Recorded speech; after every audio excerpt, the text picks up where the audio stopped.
If we strip away the myths, legends, and centuries of misrepresentation, we arrive at the plain yet powerful truth of the Roma's beginnings. Their story does not begin in the deserts of Egypt, nor in the palaces of pharaohs, nor under some ancient curse, as medieval folklore once imagined. It starts instead on the vast plains of northern India, in the lands that would one day be known as Rajasthan and Punjab, between the 6th and 11th centuries of the Common Era. Here, amid a world of kingdoms, invasions, and shifting empires, the people who would become known as the Roma first began their long journey westward. To understand their departure, we must first understand the world of India at this time. The centuries between 500 and 1000 CE were a period of flux and transformation. After the decline of the great Gupta Empire in the 6th century, northern India was fragmented into a patchwork of smaller kingdoms, each vying for influence. The land was rich, its cities alive with trade, its fields fertile, and its artisans skilled. Yet this wealth also brought vulnerability. From the northwest came waves of incursions. First the White Huns in the 6th century, then later the armies of Muslim rulers such as Mahmud of Ghazni, who at the dawn of the 11th century launched devastating campaigns into the Indian heartland. It is in this crucible of instability that we find the origins of the Roma. Modern genetic studies trace their lineage with remarkable clarity. The Y chromosome and mitochondrial DNA of Roma communities today bear unmistakable markers linking them to populations in Rajasthan and Punjab. Linguistics adds further proof. The Romani language, spoken across Europe in countless dialects, retains deep roots in Sanskrit, the ancient sacred tongue of India, and shares close kinship with Hindi, Punjabi, and other North Indian languages. Even words for everyday life, terms for body parts, family relationships, and numbers mirror those found in India a millennium ago. For instance, the Romani word for brother, frau, echoes the Sanskrit bhra with Maikranti. Their word for horse, grast, links back to Sanskrit goka. The very structure of their speech carries India with it. Why, then, did these people leave? This question lingers, partly unanswered, in the shadows of history. There is no single cause, but rather a web of pressures and possibilities. Some scholars suggest famine or drought may have forced groups to seek survival elsewhere. Others point to the rigid caste system of India, which consigned artisans, entertainers, and itinerant laborers to the margins of society. For such groups, departure might have seemed a release from oppression. Yet perhaps the most compelling explanation lies in the wars of the age. The Ghaznavid invasions in the late 10th and early 11th centuries reshaped the destiny of northern India. Mahmud of Ghazni, the powerful ruler of what is now Afghanistan, launched a series of raids into India between 1001 and 1027. His armies plundered temples, looted cities, and carried away thousands of captives. Arabic and Persian sources describe artisans, musicians, and skilled workers being taken westward as prisoners. It is possible, even likely, that among these displaced groups were the ancestors of the Roma. If so, their migration was not entirely voluntary. It began under the shadow of conquest and enslavement. Other traditions hint at similar stories. Persian chronicles mention groups of musicians brought from India to Persia centuries earlier under the Sasanian kings. According to legend, the ruler Bahram V in the 5th century imported thousands of Indian musicians to enliven his court. While this tale belongs to a slightly earlier period, it may reflect a broader historical reality that India's skilled entertainers, metalworkers, and artisans were highly valued in the courts and markets of the Middle East. Over generations, some of these communities may have blended into the populations that would later be called Zat, Dam, and eventually Roma. Between 500 and 1000 CE, then, the seeds of Roma migration were sown.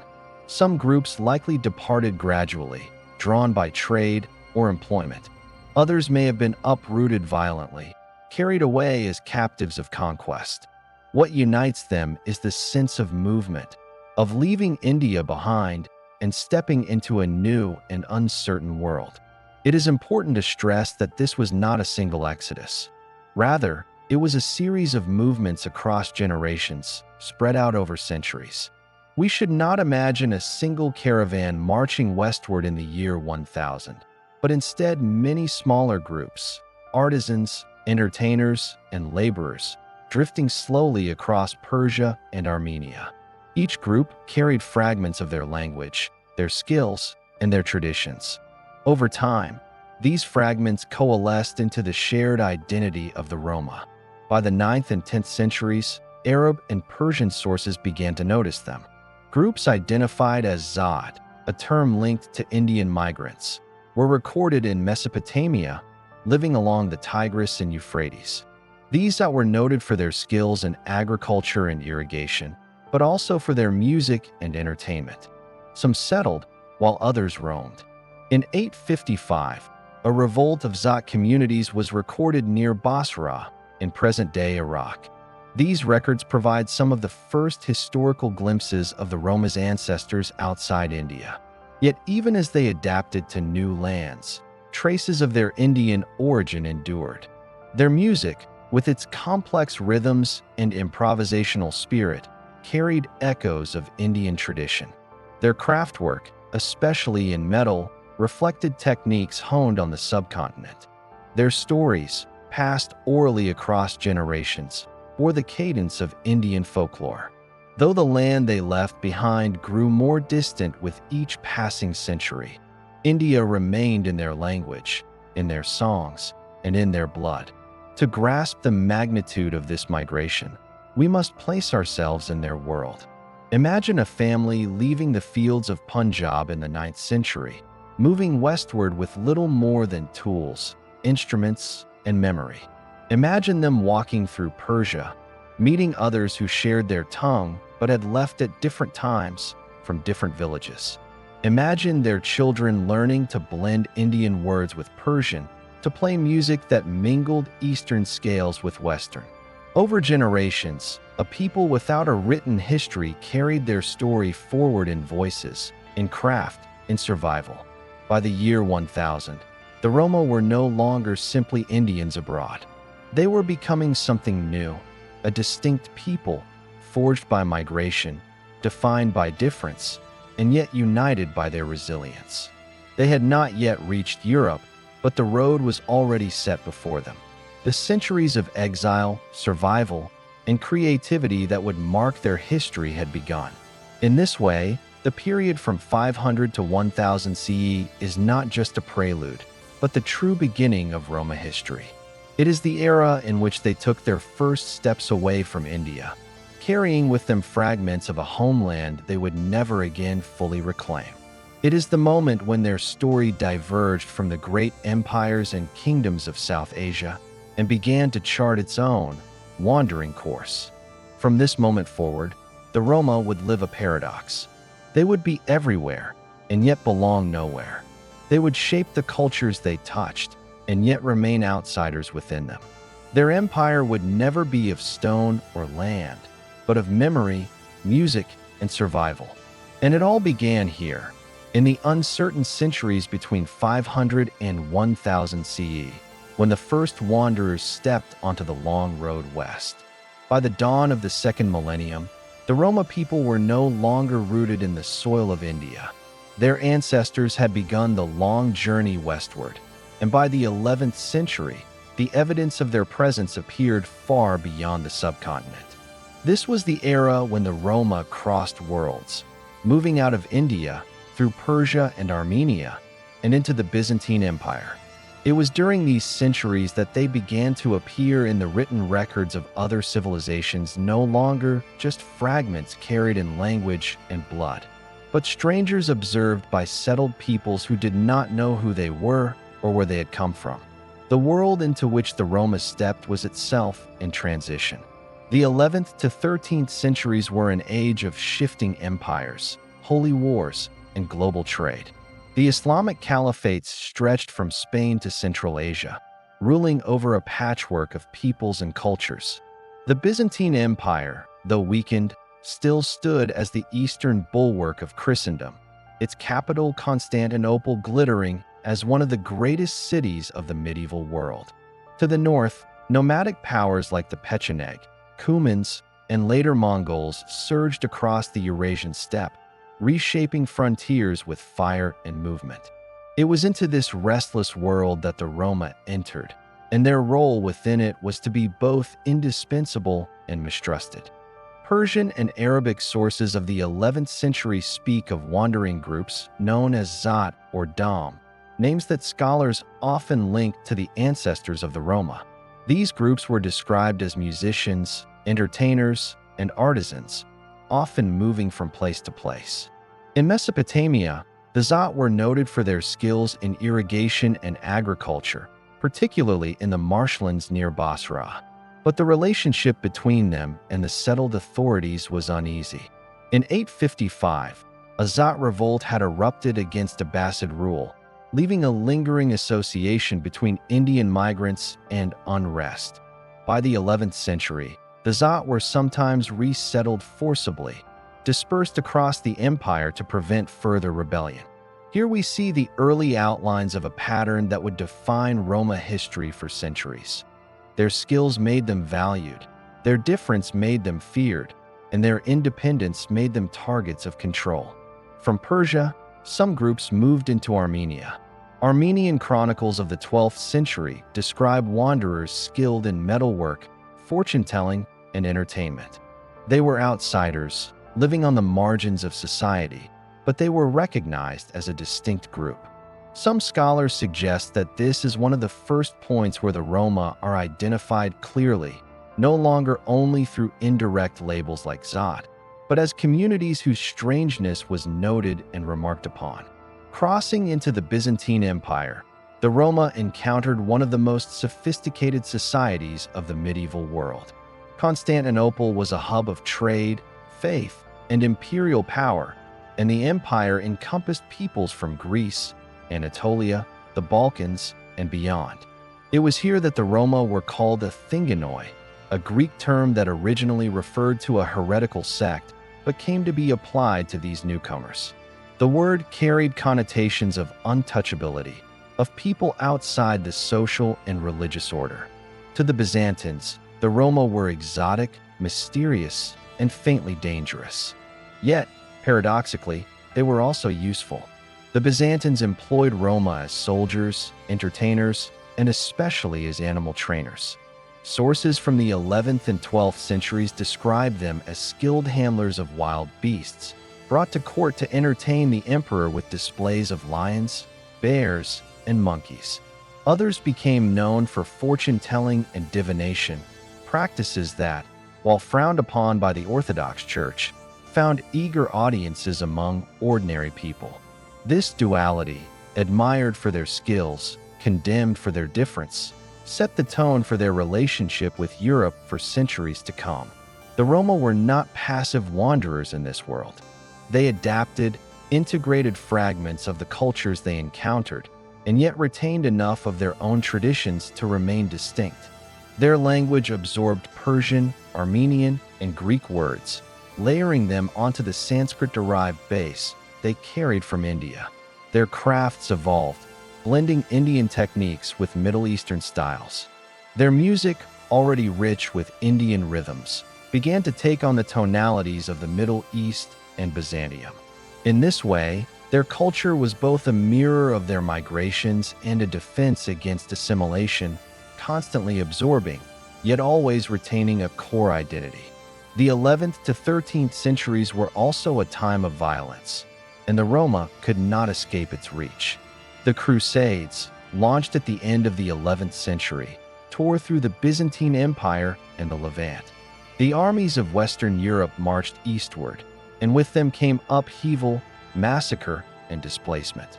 Roma groups, already marginalized, found themselves caught between empires and armies. Some were conscripted as soldiers or auxiliaries, valued for their mobility and skills. Others were driven from their camps, accused of espionage or heresy. As borders shifted and cities fell, the Roma learned once more that survival depended on movement. It is in this period that we begin to see the outlines of the stereotype that would follow the Roma into Europe. Settled societies, both Christian and Muslim, saw them as outsiders, as wanderers without roots. Their trades, music, animal handling, fortune-telling, and smithing made them visible and valuable, but also marked them as different. Suspicion grew, fueled by religious prejudice. In Christian Europe, their divination and nomadism linked them in the imagination to heresy and witchcraft. In Islamic lands, their marginal status kept them on the edges of respectability. Everywhere, they were needed, but nowhere were they fully accepted. And yet, for the Roma, this liminal position may have been a source of resilience. They were not tied to a single ruler or state. They learned to navigate the spaces between cultures, to find opportunity in the margins. When one empire persecuted them, they could move to another. When suspicion grew in one region, they could shift their camps to another frontier. Over generations, this mobility became not just a necessity, but a way of life, one that would define their people for centuries. By the 13th century, the Roma had become a truly transcontinental people. Some communities remained in Persia and Armenia, where their descendants still live today, known as the Damari. Others had settled in the Byzantine Empire, scattered across Anatolia, Thrace, and the Balkans. From here, their path toward Europe was already opening. The fall of Constantinople to the Fourth Crusade in 1200 foreshadowed Byzantine control, creating instability across the Balkans. Into this fractured world, the Roma would soon step, beginning their long and complex history within Europe itself. The centuries between 1000 and 1300 were, then, a crucible of transformation. The Roma had left India, passed through Persia, and entered the Byzantine world. They had acquired new names, new skills, and new words. They had been soldiers, craftsmen, entertainers, and outcasts. They had been valued and despised, welcomed and expelled. Most of all, they had learned to survive in the spaces between civilizations. To trace their journey in these centuries is to glimpse a people in motion, still forming their identity, still carrying fragments of their Indian past while absorbing the cultures around them. They were not yet the Roma of Europe, but they were no longer simply Indians abroad. They were becoming a people without a homeland, whose history would be written not in the monuments of kings, but in the resilience of those who carried memory and music along the endless roads of exile. As the 13th century closed, Europe was about to change. The Mongols were sweeping across Asia, redrawing maps and toppling empires. The Ottoman Turks were rising in Anatolia, poised to challenge Byzantium. In this shifting world, the Roma would take their next great step into Europe itself. The age of arrival was about to begin. By the early 14th century, the Roma people stood at the edge of Europe. For centuries, they had crossed the shifting frontiers of Persia, Armenia, and Byzantium, learning to live in the margins of empires. They had carried with them fragments of India in language, in music, in craft, while absorbing the influences of the Middle East and Byzantium. Now, as the Byzantine Empire crumbled and the Balkans fractured under Ottoman advance, the Roma began to move westward into the heartlands of Europe. What followed was a period of both fascination and fear. Centuries in which Europeans welcomed these new arrivals as exotic pilgrims, only to cast them out as dangerous outsiders. The earliest records of the Roma in Europe date to the early 14th century.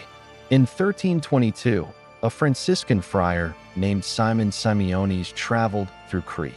He wrote of a people called Atsingani, living on the island, who were fortune tellers and magicians, living apart from the rest of society.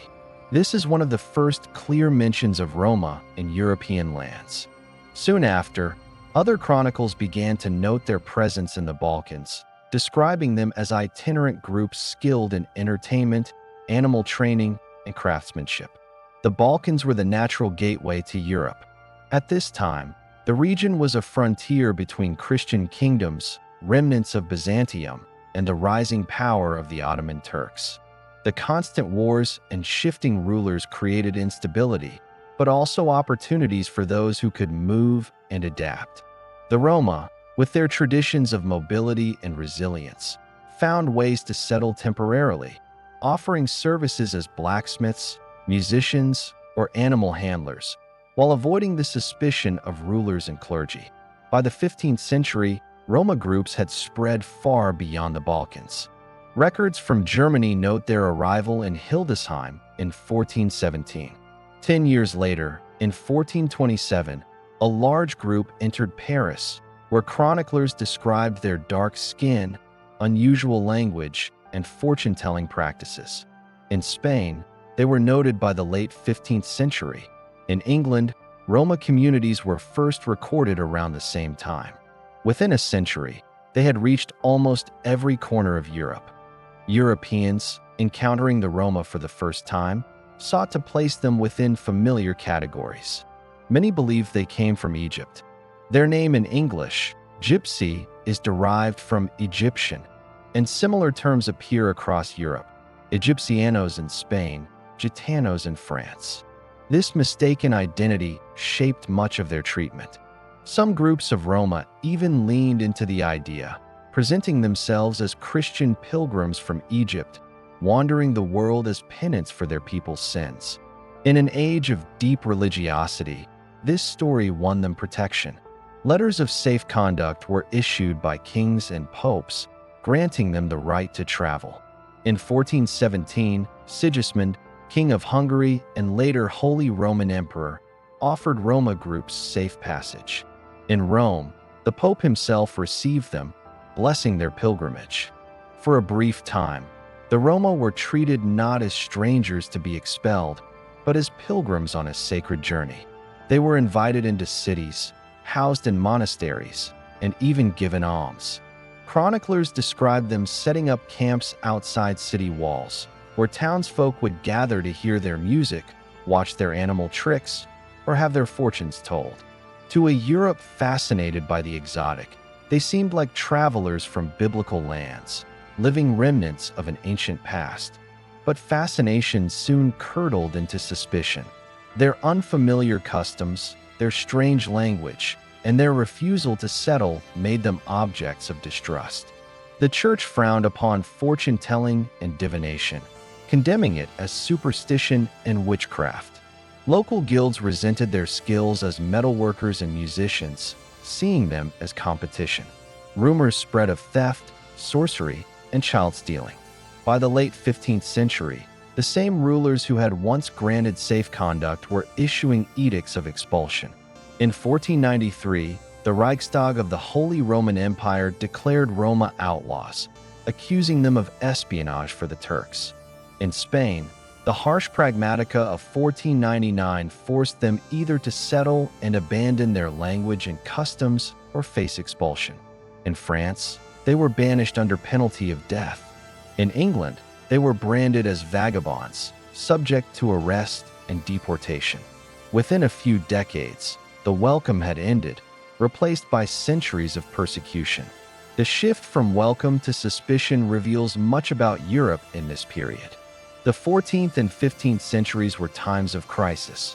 The Black Death had devastated populations, the 100 Years' War had scarred France, and the Ottoman advance threatened Christendom from the east. In such an atmosphere, strangers were easily cast as scapegoats. The Roma, visibly different in appearance, speech, and lifestyle, became targets for fear and resentment. Their mobility, once seen as a mark of piety, was recast as proof of criminality.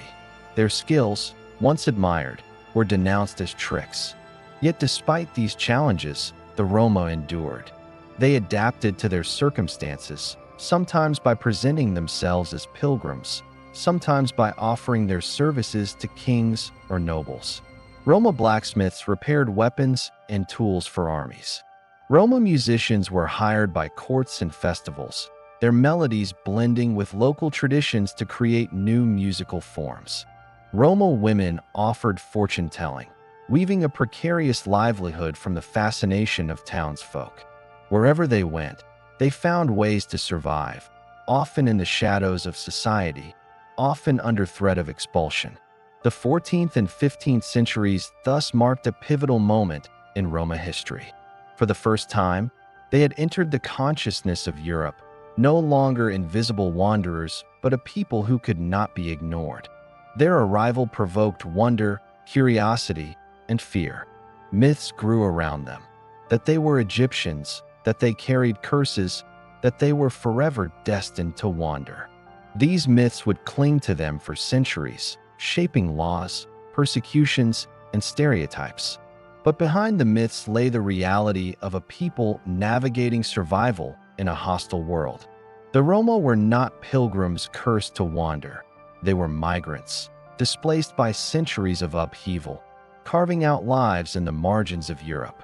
They were not sorcerers or thieves by nature. They were craftsmen, musicians, and laborers, making do with the trades that remained open to outsiders. And they were not rootless exiles by choice. They were people who carried their homeland within them in their language, their songs, their crafts, even as Europe denied them a place to belong. By the close of the 15th century, the pattern was set. The Roma would live on the edges of European society, alternately tolerated and persecuted, needed and despised. They had crossed into Europe, but Europe had not welcomed them. Instead, it cast them into the shadows, where they would remain for centuries. Yet, in those shadows, they endured.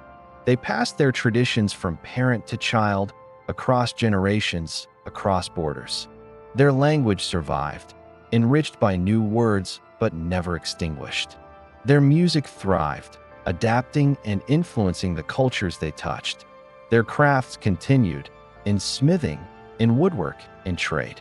They learned, as they always had, to survive by movement, by resilience, and by memory.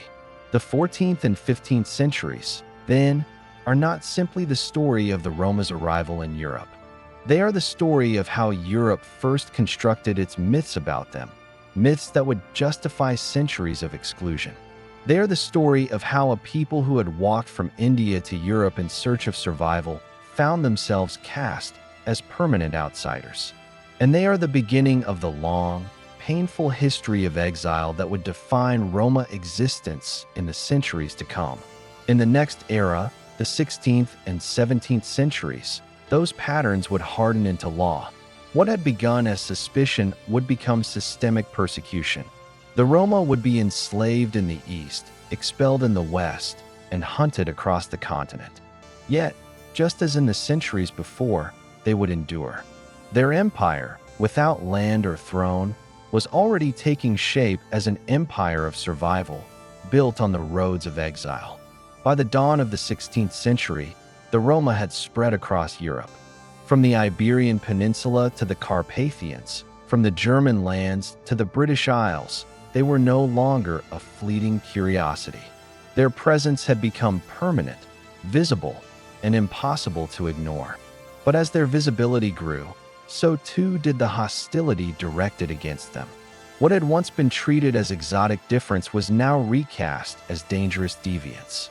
Europe's age of religious wars, absolutist rulers, and tightening social order had little tolerance for people who resisted assimilation.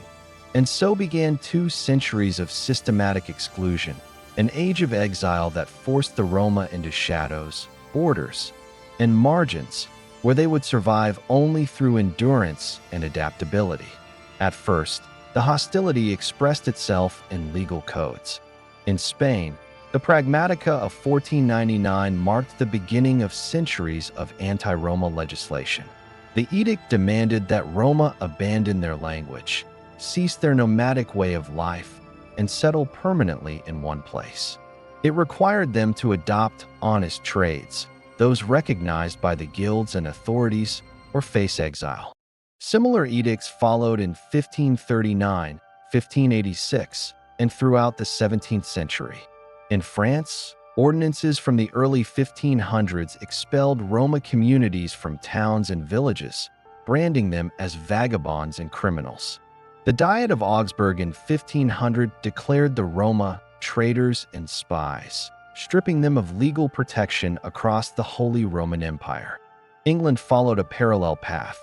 In 1530, King Henry VIII issued the Egyptians Act, ordering the Egyptians to leave the kingdom within 16 days or face imprisonment and loss of property. Those who failed to leave were to be executed. Later amendments under Queen Mary and Queen Elizabeth tightened the laws further, criminalizing even association with the Roma. By the mid-16th century, simply being Roma in England was punishable by death. The wave of legal repression was not confined to Western Europe. In Eastern Europe, a different but equally harsh fate awaited. In the Romanian principalities of Wallachia and Moldavia, Roma were enslaved by monasteries, nobles, and the state itself. Their status as slaves is first clearly attested in documents from the 14th century, but by the 16th century, it had become fully institutionalized. Roma were categorized into groups Laicii, nomadic groups, Vitraci, settled groups, and Robi de Monastire, those belonging to monasteries. They were bought, sold, and inherited as property, forced into labor as blacksmiths, musicians, farm workers, and domestic servants. Unlike in the West, where Roma were expelled and criminalized, in the East, they were chained to the land as property, a system of bondage that would persist until the mid-19th century. Across Europe, whether cast out or enslaved, the Roma were forced into a precarious existence. They became perpetual outsiders, allowed to enter but never to belong, tolerated only so long as their skills were useful. Blacksmiths repaired weapons and tools. Horse traders and handlers supplied armies and markets. Musicians played at fairs, taverns, and courts. Roma women told fortunes, a practice condemned by the church but eagerly sought by commoners and elites alike. These trades, though meager, kept communities alive, and over generations they became tightly bound to Roma identity in the eyes of outsiders. The 16th and 17th centuries were also an age of suspicion and scapegoating. Europe was convulsed by wars of religion, the Protestant Reformation, the Catholic Counter-Reformation, and the 30 Years' War. In this atmosphere of zeal and paranoia, difference was feared. Roma, with their language unintelligible to outsiders, their customs unfamiliar, their mobility threatening to authorities who demanded fixed residence and taxation, became convenient targets. They were accused of witchcraft, blamed for thefts, and rumored to be allies of the Turks, an especially potent charge at a time when Ottoman armies pressed deep into Central Europe. In the Holy Roman Empire, the persecution of Roma reached brutal extremes. In 1545, the Reichstag at Speyer declared that any Roma captured on German soil could be executed without trial. Local chronicles tell of massacres in which entire Roma camps were slaughtered. Execution records from this period show Roma men and women being hanged, drowned, or burned alive simply for existing within a territory. The language of the decrees reveals the mindset. Roma were not seen as people to be integrated, but as a pestilence to be eradicated. In Scandinavia, the situation was little better. Denmark issued repeated expulsions in the 1530s and 1540s.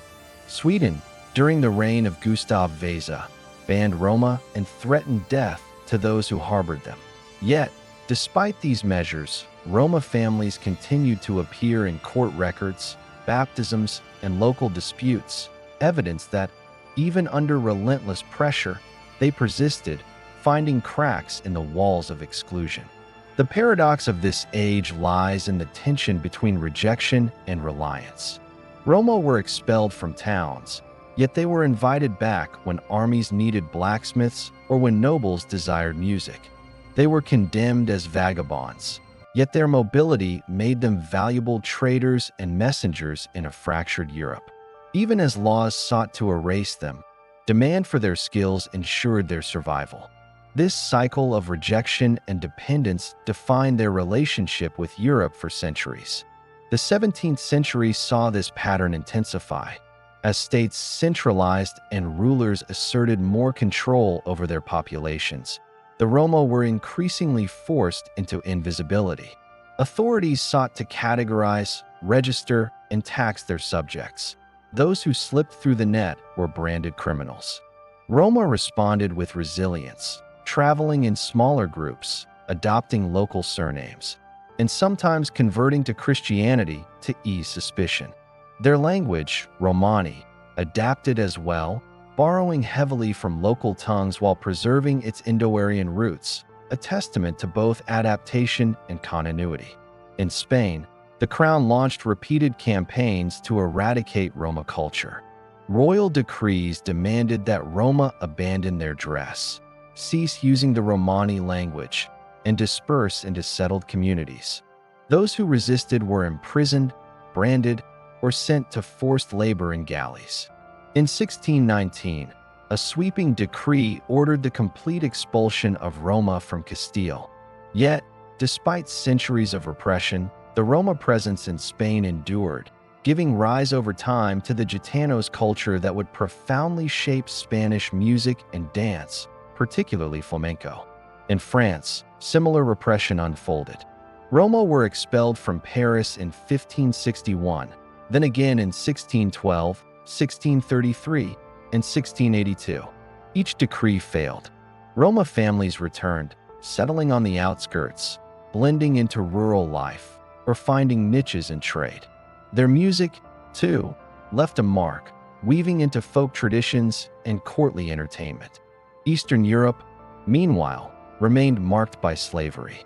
In Wallachia and Moldavia, Roma bondage deepened into an institution that divided communities into categories based on their labor.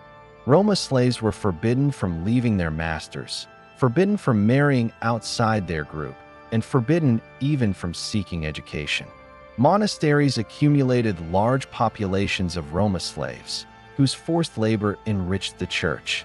This reality is one of the darkest chapters of Roma history, a reminder that persecution did not always take the form of exile. Sometimes it was chains. The age of exile was thus an age of contradictions. Roma were expelled from countless lands, yet they never disappeared. They were enslaved in Eastern Europe, yet their cultural traditions continued to flourish. They were branded as outsiders, yet their music, crafts, and words seeped into the cultures around them. Wherever they went, they left traces in the rhythms of flamenco, in the improvisations of Hungarian fiddle music, in the iron tools forged in villages across Europe. And through it all, they carried the memory of origin. Their language preserved ancient roots, echoing words from India even as it adapted to German, Spanish, and Slavic environments.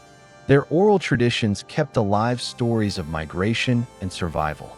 In this way, the Roma built an empire unlike any other, not of territory, walls, or kings, but of memory, resilience, and endurance. By the end of the 17th century, the outlines of their European fate were set. In the West, they would be hounded as wanderers, subject to cycles of expulsion and repression. In the East, they would endure centuries of slavery. In both, they would survive as a people marked by exclusion but bound together by culture, language, and shared history. The Age of Exile reveals both the cruelty of European societies and the resilience of the Roma. It shows how states, in their drive to control and homogenize, turned difference into deviance and punished it. But it also shows how, despite laws, prisons, and chains, a people without land could endure, adapt, and carry forward a culture across centuries. This endurance would be tested even further in the centuries to come. As Europe entered the Enlightenment and the modern age, the Roma would not find acceptance. Instead, they would encounter new forms of persecution, clothed not in the language of superstition, but in the language of reason, science, and nationalism. The Age of Exile had marked them as outsiders. The age to come would mark them as subjects of control, assimilation, and, eventually, annihilation. As the age of exile darkened the fate of Roma in Western and Central Europe, another empire, sprawling, multi-ethnic, and religiously diverse, offered a somewhat different path. The Ottoman Empire, stretching from the gates of Vienna to the deserts of Arabia, governed vast territories where peoples of many languages and faiths coexisted. Within this imperial mosaic, the Roma found a place not entirely free from discrimination, but distinct from the outright criminalization and mass expulsion that plagued them further west. The Ottoman centuries for the Roma were marked by contradiction. They were marginalized yet indispensable, taxed as outsiders yet tolerated as neighbors, distrusted yet valued for their skills. And beyond the Ottoman world, Roma journeys carried them into North Africa and across the Atlantic, embedding their culture into the wider story of globalization in the early modern world. By the 16th century, Ottoman records began to provide clearer evidence of Roma communities within the empire. Census registers, Defter, listed them under the category Kipti or Sinjin, terms roughly equivalent to Gypsies. These registers recorded them as a separate fiscal group, subject to distinctive taxes. The empire's bureaucratic machine sought not their expulsion, but their integration into its finely balanced system of taxation and control. To the Ottomans, the Roma were not a religious threat in the same way they appeared to Western Christendom. They were instead a social category to be managed, harnessed, and, where possible, exploited for economic productivity. The Ottoman system was built upon the principle of the millet, allowing recognized religious communities to govern their own internal affairs under imperial oversight. The Roma, however, never formed a millet of their own. They were too diverse, too dispersed, and too syncretic in their faith practices to be bound under a single communal authority. Some Roma in the Balkans converted to Islam, adopting Turkish names and practices, while others remained Orthodox Christians under Greek or Slavic clerical authority. This religious fluidity further marked them as ambiguous figures, neither wholly within nor wholly outside the recognized communities of the empire. Yet ambiguity gave them a certain resilience.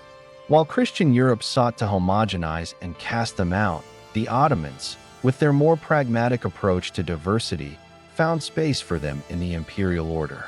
Roma blacksmiths, musicians, and entertainers were in high demand in Ottoman towns and courts. Roma horse traders supplied cavalry forces. Roma artisans contributed to urban economies. Roma musicians played in coffee houses and military bands. Ottoman society may not have embraced them fully, but it found them useful. Travelers in the 16th and 17th centuries noted the presence of Roma throughout the empire. In Istanbul, Roma communities lived in districts such as Silikul, near the Theodosian Walls, a neighborhood that would remain a Roma quarter for centuries. Silikul's Roma musicians became especially renowned, playing in taverns, weddings, and festivals. Their melodies wove themselves into the rich musical tapestry of Ottoman culture, influencing Turkish folk and classical traditions. These performers occupied a paradoxical space, celebrated for their artistry, yet stigmatized for their origins. The Ottoman administration alternated between tolerance and restriction. Edicts required Roma to pay special taxes, and in some cases forbade them from owning certain types of land. In the Balkans, local authorities sometimes restricted their settlement, fearing unrest or disorder. Yet unlike in Western Europe, where expulsion was the dominant policy, the Ottomans generally preferred containment and taxation. They were more interested in ensuring Roma communities contributed revenue than in driving them from imperial lands. In this environment, Roma cultural traditions adapted and thrived. Islamic conversion among some groups brought elements of Ottoman religious practice into Roma life, blending with older traditions. Christian Roma, particularly in the Balkans, continued to practice Orthodox rites while maintaining distinct Roma customs. This adaptability was key to survival. Shifting faiths, languages, and customs enough to coexist, but always retaining a core of Romani language and identity that linked them back to their Indian origins. Beyond the Ottoman heartlands, Roma groups pushed further afield. By the 16th and 17th centuries, they had spread into North Africa, often via Ottoman-controlled territories. Records from Egypt, Tunisia, and Morocco speak of itinerant groups labeled as Gypsies, though the terminology often blurred distinctions between local nomads and migrant Roma. These groups carried with them the same blend of marginalization and necessity, mistrusted by authorities, yet relied upon for entertainment, animal trading, and craftsmanship. In Egypt, particularly under Mamluk and then Ottoman rule, Roma groups sometimes worked as musicians or acrobats in urban centers, while maintaining semi-nomadic lives along the Nile. The currents of European colonialism carried the Roma even further. By the 17th century, scattered Roma communities had reached the Americas. Some traveled voluntarily, seeking opportunities across the Atlantic, while others were transported as indentured servants or enslaved persons alongside Africans and indigenous peoples. In Brazil, Cuba, and Spanish America, Roma contributed to cultural life in subtle but enduring ways, their music and trades blending into colonial societies. Their presence was not large, but it was real, marking the global spread of Roma history beyond the European and Ottoman spheres. Yet, despite these expansions, marginalization followed them wherever they went. The 16th and 17th centuries were marked by deepening stigma, even in the Ottoman Empire.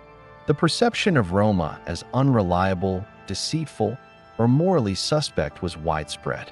Religious leaders, both Muslim and Christian, condemned their practices, accusing them of idleness, dishonesty, or superstition.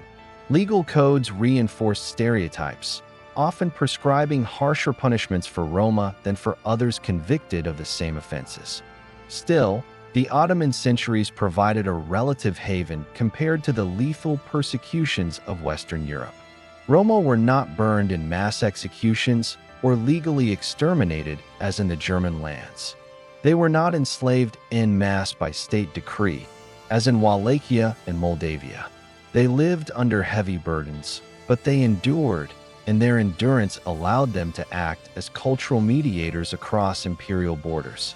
Roma musicians, traders, and smiths moved fluidly between Christian and Muslim communities, carrying influences across divides that otherwise remained rigid.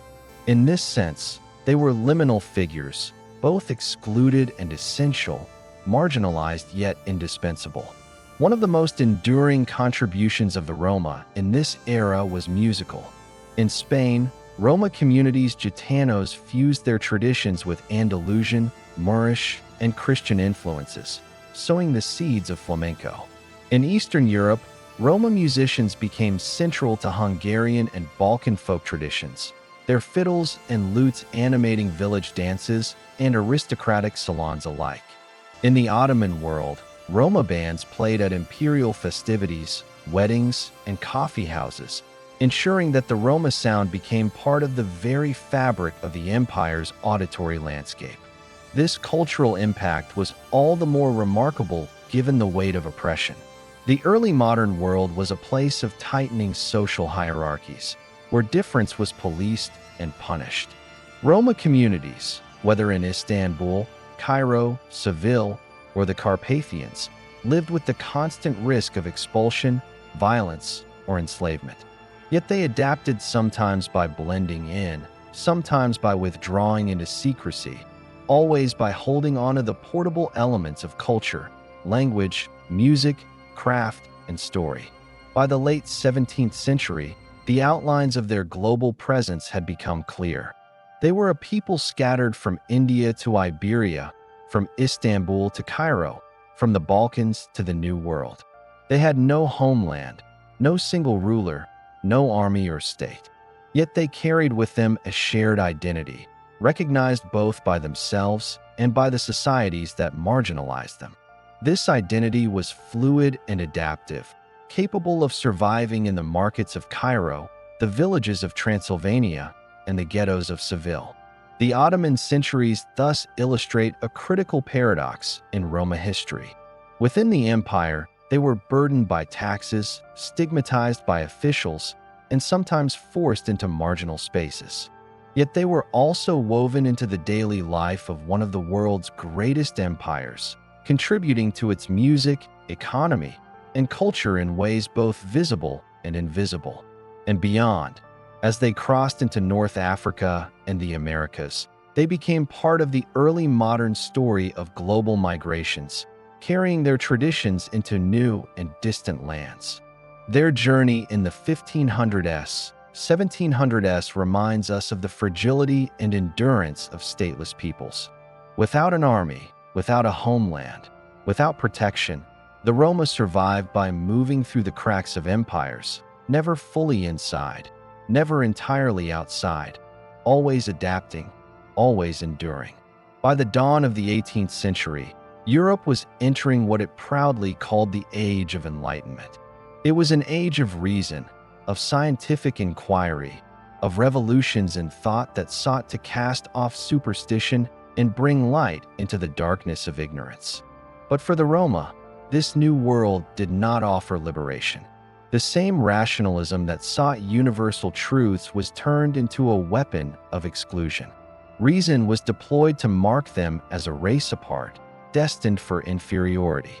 Nationalism and bureaucracy, the twin engines of the modern state, sought not to expel them as before, but to remake them in the image of settled societies.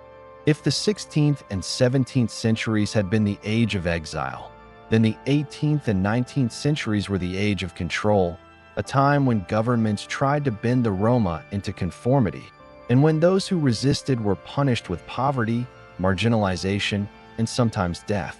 The Enlightenment's faith in classification and categorization gave rise to a new obsession with types.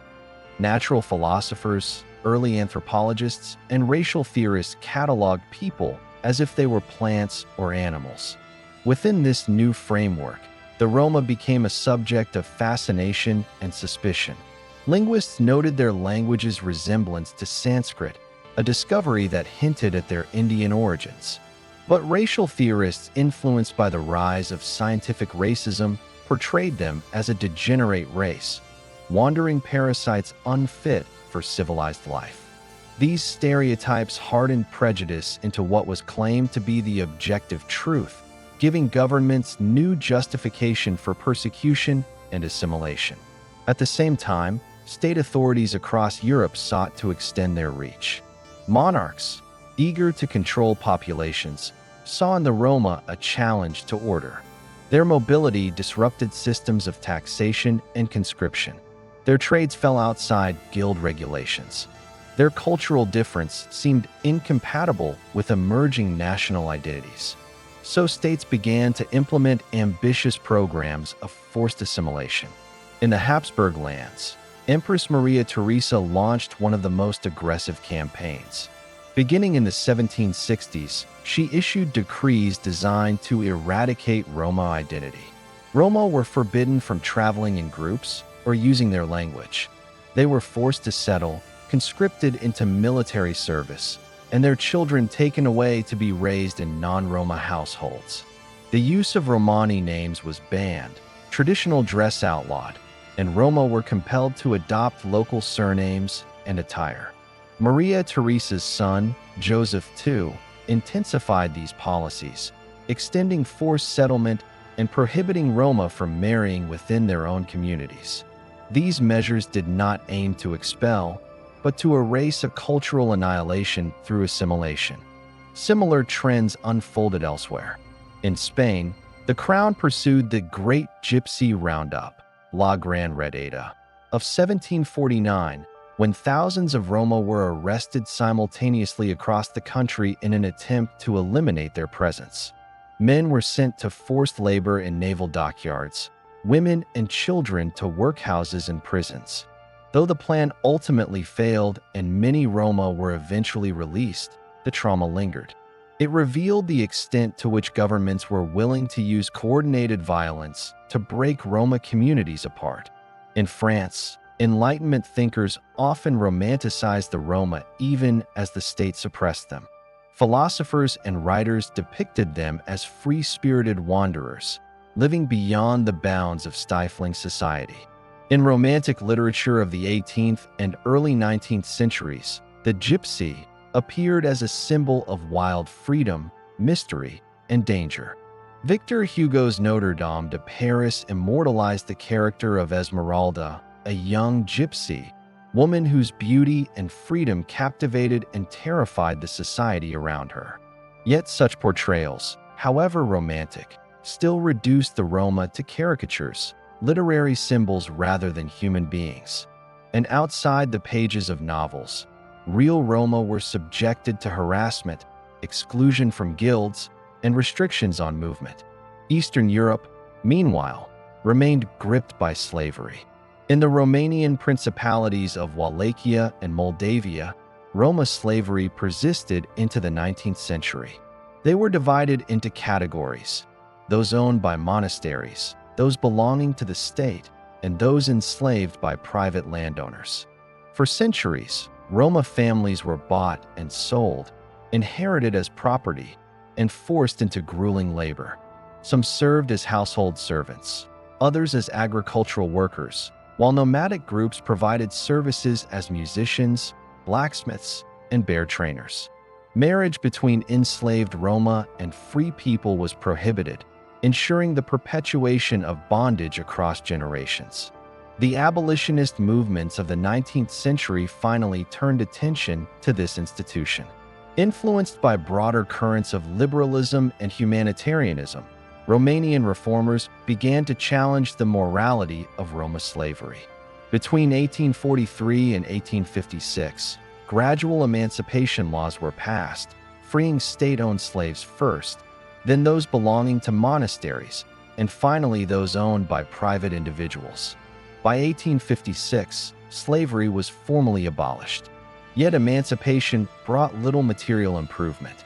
Freed Roma, stripped of land and resources, were left in dire poverty. Many migrated westward, seeking opportunities in the Habsburg Empire, in France, or further afield. The scars of centuries of enslavement remained visible in the deep economic and social marginalization of Roma communities in Romania to this day. The 19th century also brought new waves of migration. Industrialization and urbanization created demand for labor, drawing Roma into cities. Some took up work as seasonal laborers, others as entertainers or craftsmen. In Britain and France, Roma and related groups like the Sinti found niches as horse traders, tinkers, and fairground performers. In Spain, Gitanos became central to the development of flamenco, blending their traditions with Andalusian, Moorish, and Jewish influences to create one of the most iconic art forms of modern Spain. Transatlantic migration carried the Roma even further. In the 19th century, Roma families settled in the Americas, particularly the United States and Brazil. Some arrived as free migrants, seeking opportunity, while others came under coercive circumstances, transported as indentured laborers or prisoners. In the United States, Roma communities carved out livelihoods as peddlers, performers, and tradesmen, often facing the same prejudices they had known in Europe. Yet they also contributed to the multicultural fabric of American society, their music and storytelling leaving quiet but lasting imprints. But even as Roma spread across continents, prejudice followed. In Western Europe, governments passed vagrancy laws that disproportionately targeted Roma. In Britain, the 1824 Vagrancy Act criminalized persons wandering abroad without visible means of subsistence, a description under which many Roma fell. Police surveillance increased, and Roma camps were frequently raided. In Germany and Austria, local authorities kept registries of Roma families, tracking their movements in anticipation of future control. These practices foreshadowed the bureaucratic mechanisms that, a century later, would facilitate genocidal policies. The rise of nationalism in the 19th century posed new challenges. As European states defined themselves by language, ethnicity, and shared heritage, the Roma, with their transnational identity, were cast as perpetual outsiders. Nationalist intellectuals spoke of forging unity through common culture, but for the Roma, this meant exclusion. They did not belong to the imagined communities of nation-states. Instead, they were reminders of a pluralism that nationalists sought to erase. Yet, in this same period, Roma resilience shone through in cultural contributions. Roma musicians were at the heart of Hungarian folk traditions, their fiddles animating dances and inspiring composers like Franz Liszt, who drew heavily from Roma melodies in his Hungarian rhapsodies. In Russia, Roma choirs and ensembles became popular in aristocratic salons, shaping perceptions of Russian music in the 19th century. In Spain, flamenco flourished as both an art form and a cultural identity, inseparably tied to the Gitanos. These contributions enriched European culture even as European societies continued to marginalize the people who created them. By the close of the 19th century, the contours of Roma modern history were set. They were present across Europe, the Middle East, the Americas, and North Africa. They had endured slavery, forced assimilation, expulsion, and surveillance. They had contributed immeasurably to the music, art, and craft of the societies around them, even as those same societies pushed them to the margins. The Enlightenment and the 19th century had promised freedom, equality, and progress, but for the Roma, these promises were hollow. Instead of liberation, they faced new forms of control. Instead of equality, they encountered scientific racism. Instead of progress, they were met with deepening poverty and exclusion. And yet, they survived. They survived by adapting, by carrying their culture in memory and performance, by teaching their children the language and the songs that linked them back to their ancestors on the plains of India. They survived by refusing to disappear, by refusing to let assimilation erase their identity. The age that claimed to bring light cast long shadows, but in those shadows, the Roma endured. The Second World War tore the world apart, dragging millions into its machinery of death. For the Roma, this was not merely another chapter of persecution, it was a catastrophe. In Romani, they call it the Porajmos, the devouring. Between 1939 and 1945, Nazi Germany and its allies pursued the systematic extermination of Roma peoples across Europe. It was a genocide less remembered than the Shoah, but no less devastating. Tens of thousands, some estimates exceed 500,000, were murdered in camps, in ghettos, in forests, and in ravines. Families that had endured centuries of discrimination found themselves swept into the abyss of Europe's darkest hour. The groundwork for this destruction had been laid long before the war. In the 19th century, pseudoscientific racism marked the Roma as biologically inferior. Anthropologists measured their skulls, police cataloged their movements, and bureaucrats reduced them to lists and numbers.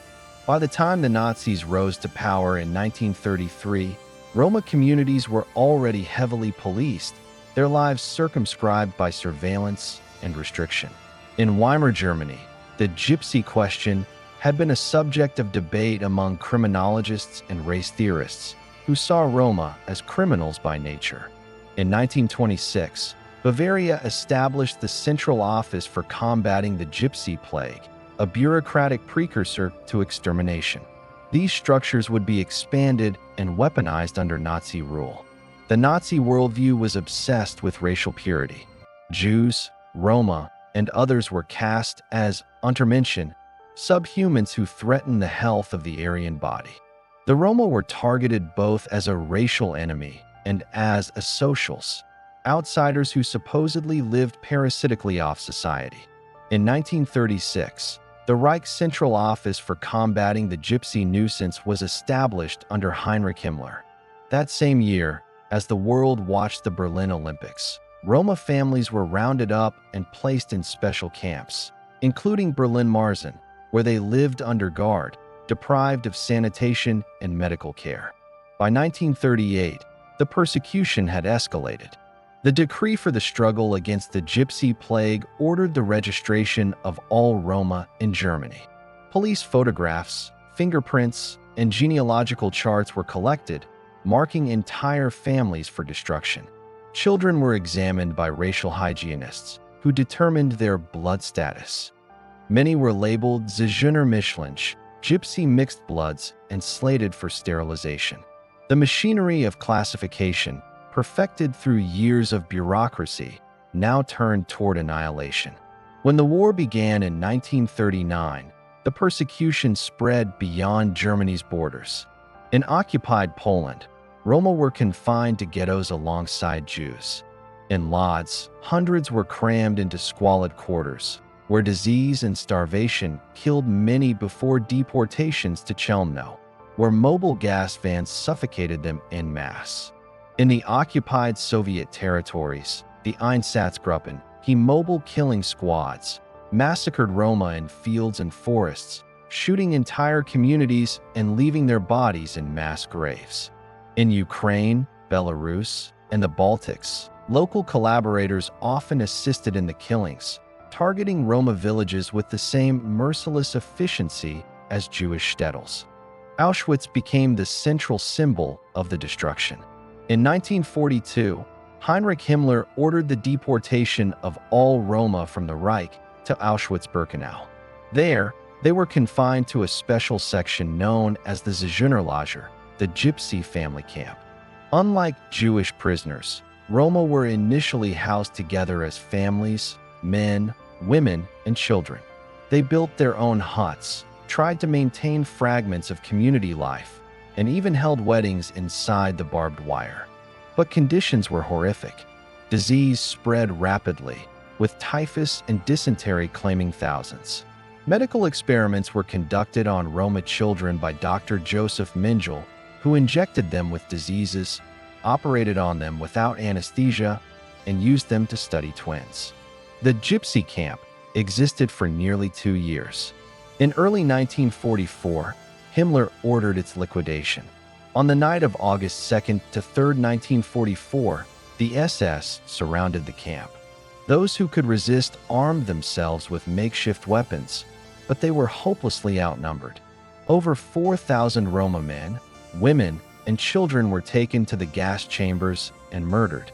Survivors later remembered the screams echoing through the camp that night. August 2nd is now commemorated as Roma Genocide Remembrance Day, honoring the victims of Auschwitz and the Porajmos more broadly. The genocide was not confined to German-occupied lands. In Romania, an Axis ally, the regime of Ion Antonescu deported tens of thousands of Roma to Transnistria, a region between the Dniester and Bug rivers. Families were transported in cattle cars, dumped in barren camps with no shelter, and left to starve. Disease swept through the deportees. Survivors recalled eating grass to survive, watching their children die in the snow. Estimates suggest that of the 25,000 Roma sent to Transnistria, at least half perished. In Croatia, the fascist Ustaše regime targeted Roma with particular brutality. At the Jasenovac concentration camp, Roma were massacred alongside Jews and Serbs. Survivors told of women and children beaten to death with hammers, men executed en masse, and entire families wiped out. The Ustaše savagery left deep scars on the Roma communities of the Balkans, many of which were permanently destroyed. Hungary, Slovakia, and other Axis states also enacted policies of deportation, sterilization, and murder. In Hungary, Roma were deported to Auschwitz in 1944 after the German occupation. In Slovakia, the collaborationist regime restricted the Roma movement and carried out massacres in villages.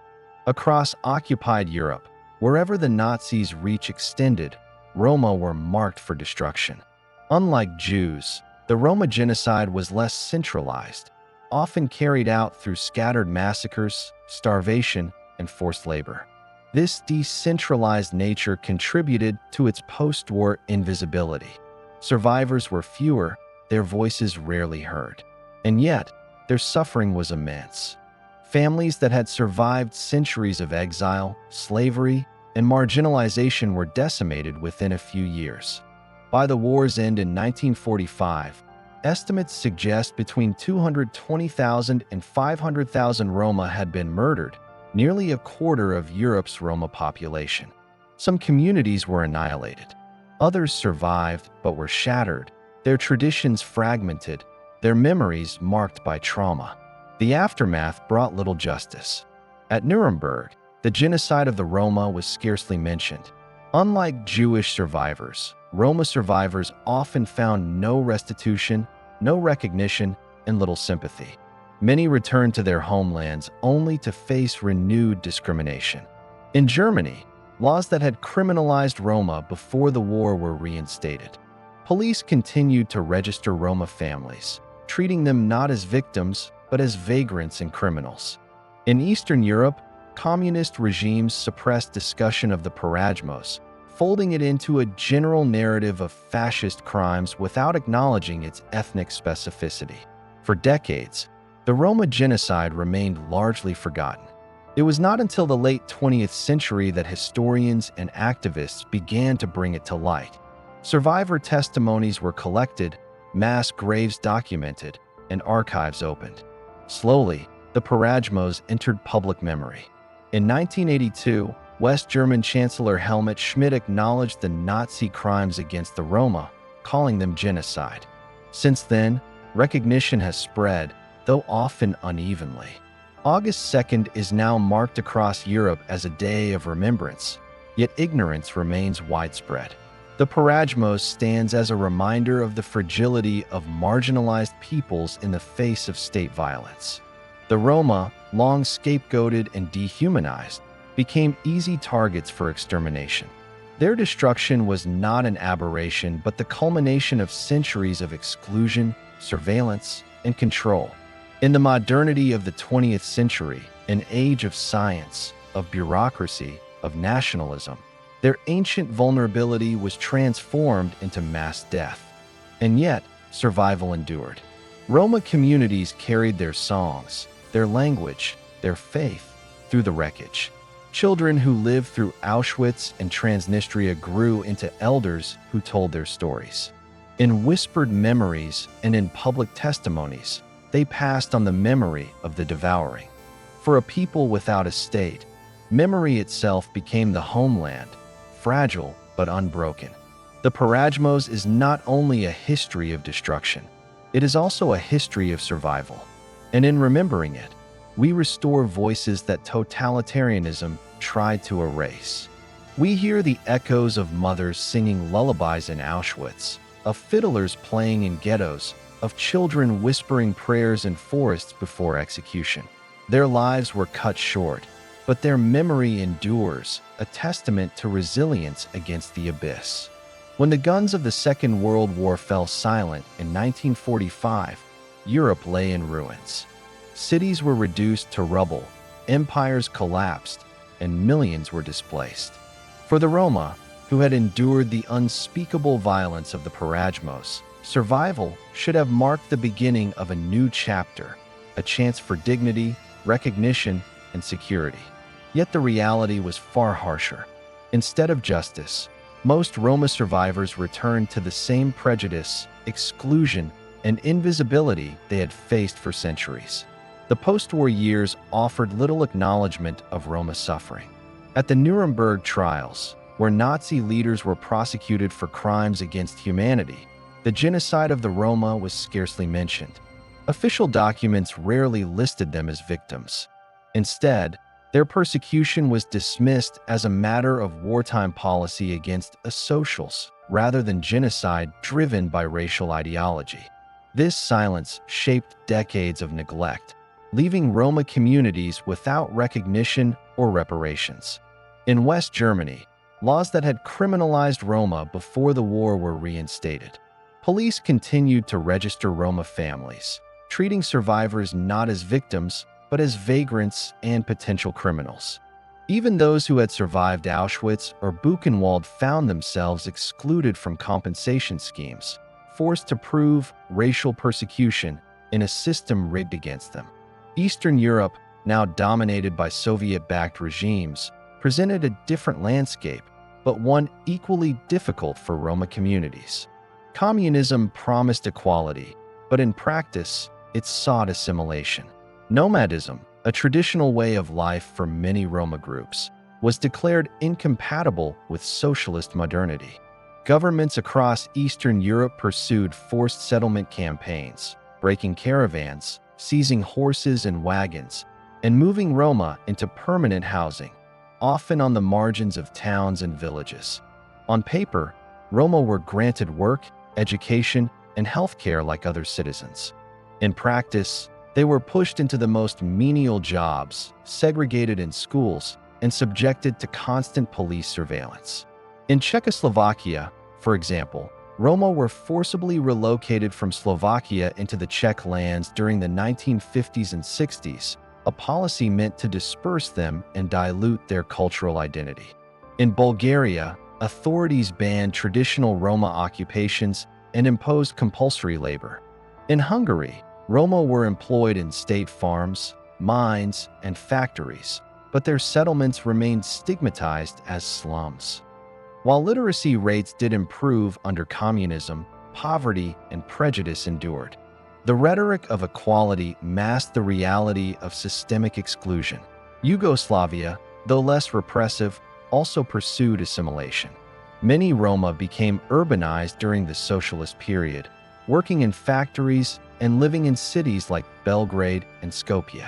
Yet they remained on the margins of political life, without recognition as a national minority until late in the 20th century. Even in the Soviet Union, where Roma communities stretched from Ukraine to Russia, assimilation policies disrupted cultural traditions. Some Roma rose to prominence as musicians in state-sponsored ensembles, celebrated for their artistry, yet always exoticized as performers rather than accepted as equals. In Western Europe, the picture was no brighter.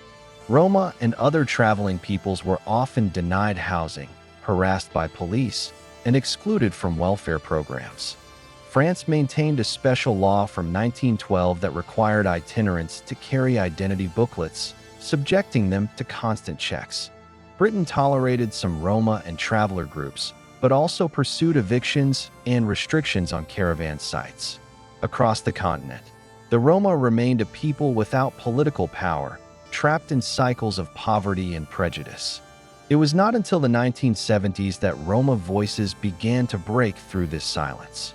In April 1971, representatives from 23 countries gathered in London for the First World Romani Congress. For the first time, Roma leaders came together across borders to declare themselves a nation without a state.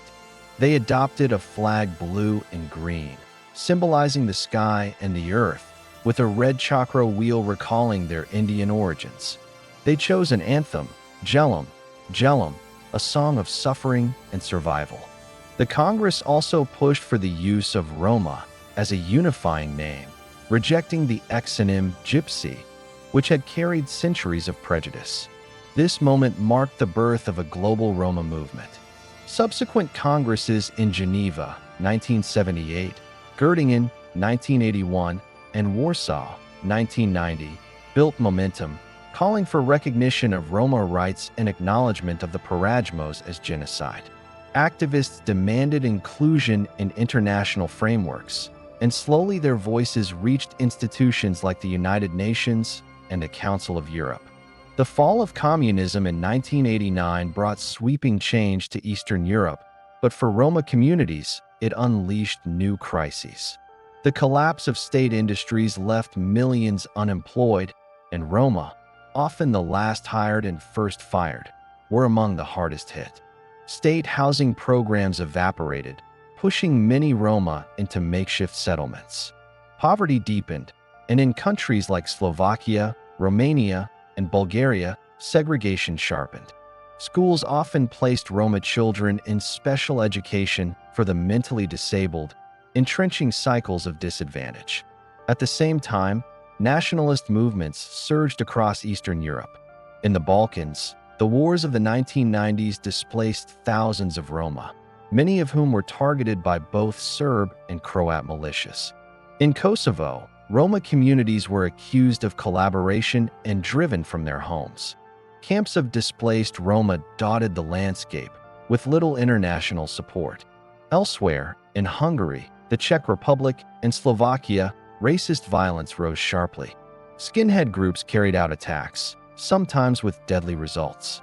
In 1993, a Molotov cocktail attack in Germany killed 3 Roma, shocking Europe but also revealing the persistence of violent anti-Roma hatred. Western Europe, too, saw rising tensions. In Italy and France, Roma migrants from Eastern Europe faced hostility, evictions, and political scapegoating. Politicians spoke of gypsy crime and illegal camps, stoking prejudice.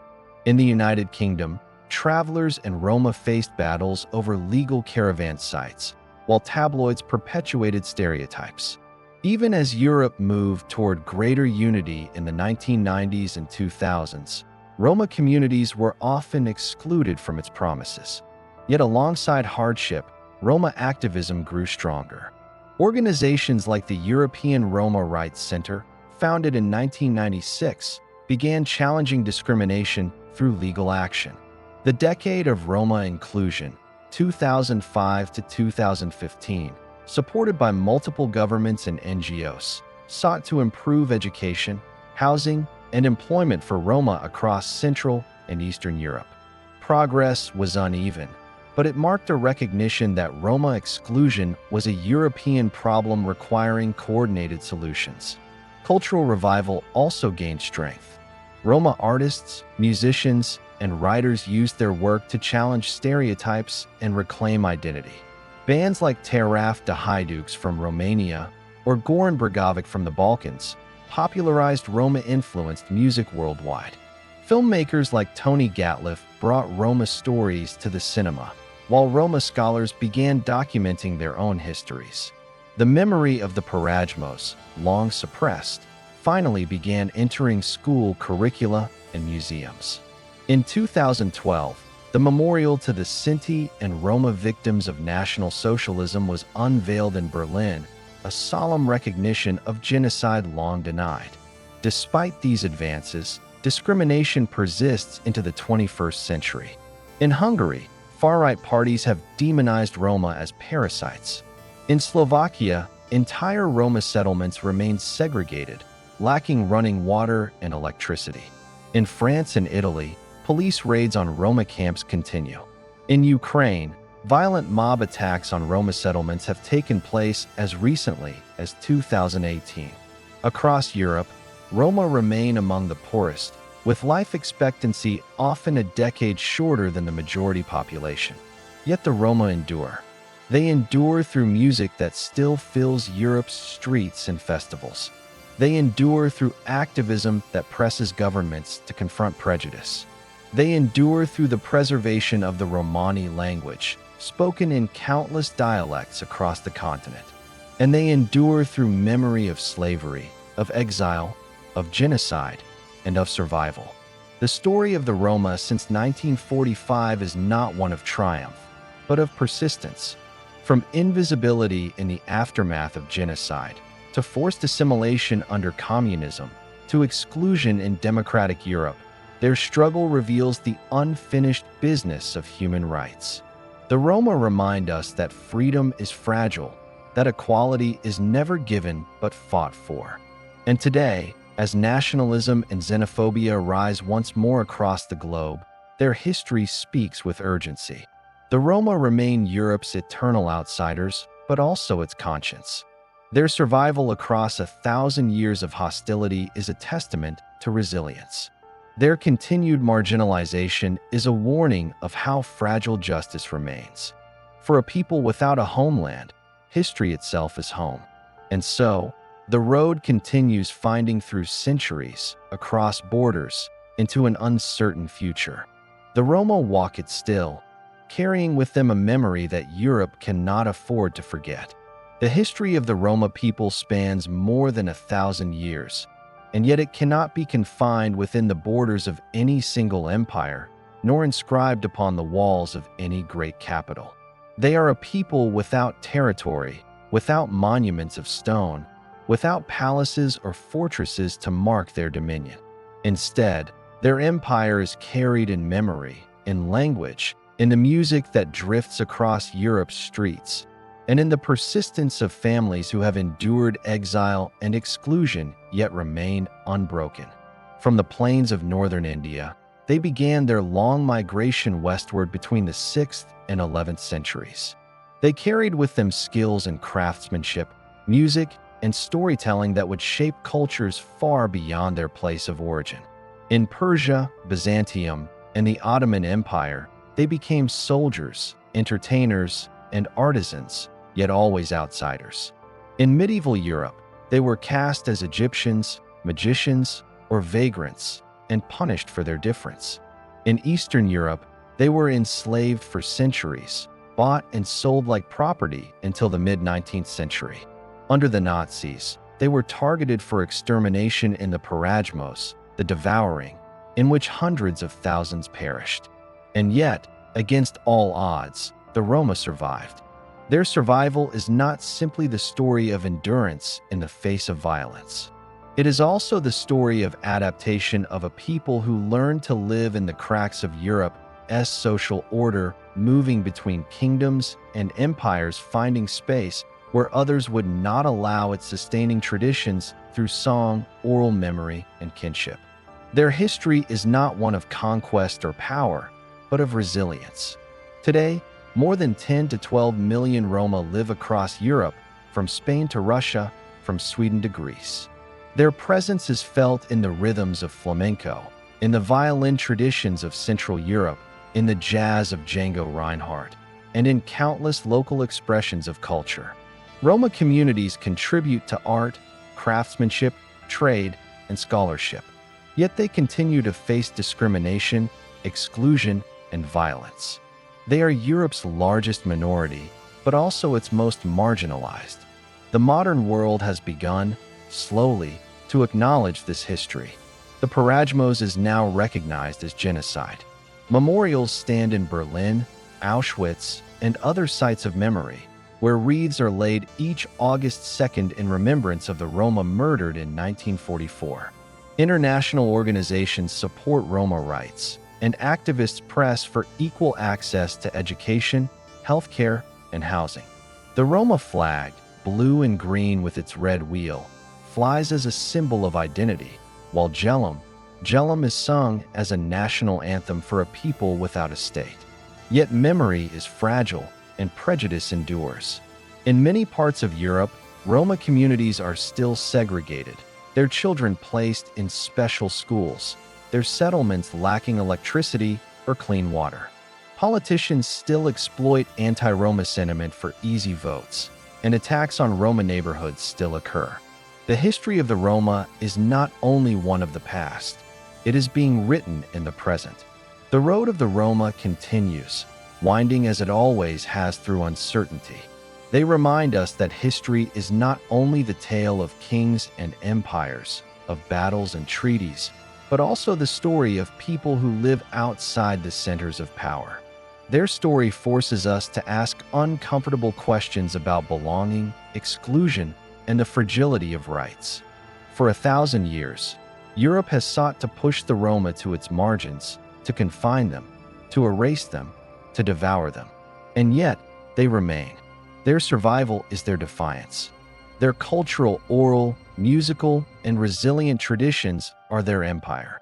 It is an empire built not on conquest, but on continuity, not on monuments of stone, but on memories carried across generations. The Roma history is not finished. It continues wherever a violin plays in a village square, wherever families gather to tell stories in Romani, wherever communities struggle for dignity against the weight of prejudice. Their empire still moves unseen by maps, unclaimed by borders, but alive in the people who walk its roads. And perhaps that is the lesson of their history. The Roma are a reminder that survival itself can be a form of resistance. that people can endure without a homeland, without armies, without kings. The strength of a culture is not measured in palaces or monuments, but in its ability to carry memory forward, even in the face of centuries of exile. The road continues, and as it does, the Roma remain its eternal travelers, a people without a state, yet with a history that belongs to the world.